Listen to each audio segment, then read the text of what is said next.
یہ تو انسانیت کو شرف بخشا، لیکن حضور علیہ السلام نے جانوروں کو بھی شرف بخشا ہے۔ اس بارگاہ کا ادب جانور بھی جانتے ہیں، کبوتر، پرندے، چڑیاں سب اس بارگاہ کا ادب جانتے ہیں۔ امام خصائص الکبریٰ میں اور امام بہقی نے، امام احمد بن حنبل نے اس کو لکھا ہے کہ حضور علیہ السلام کی بارگاہ میں ایک اونٹ آیا۔ ایک روایت یہ ہے، اور ایک روایت یہ ہے کہ حضور علیہ السلام ایک باغ سے گزر رہے تھے تو اونٹ نے حضور کو دیکھ لیا۔ اونٹ حضور کی بارگاہ میں آیا اور آ کر اپنا سر سجدے میں رکھ دیا اور رونے لگا۔ حضور نے اپنے صحابہ سے ارشاد فرمایا، بتاؤ اس اونٹ کا مالک کہاں ہے؟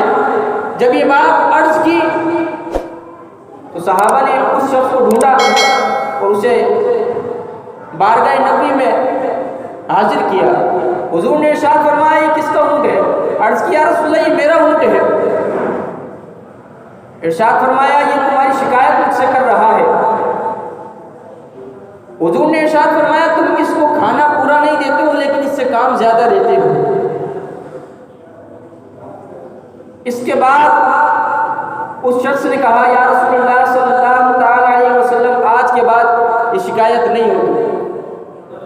یعنی جانور بھی جانتے ہیں کہ اگر میرا مالک مجھ پر ظلم کر رہا ہے تو کائنات کے اندر ایک ایسی ہستی ہے جس کے در پر اپنا سر جھکا دیا جائے تو میرا کام بن جائے گا۔ جب جانور جانتا ہے تو پھر انسان کو بدرجہ اولا حضور علیہ السلام کی بارگاہ میں استغاثہ پیش کرنا چاہیے۔ انسان کو اشرف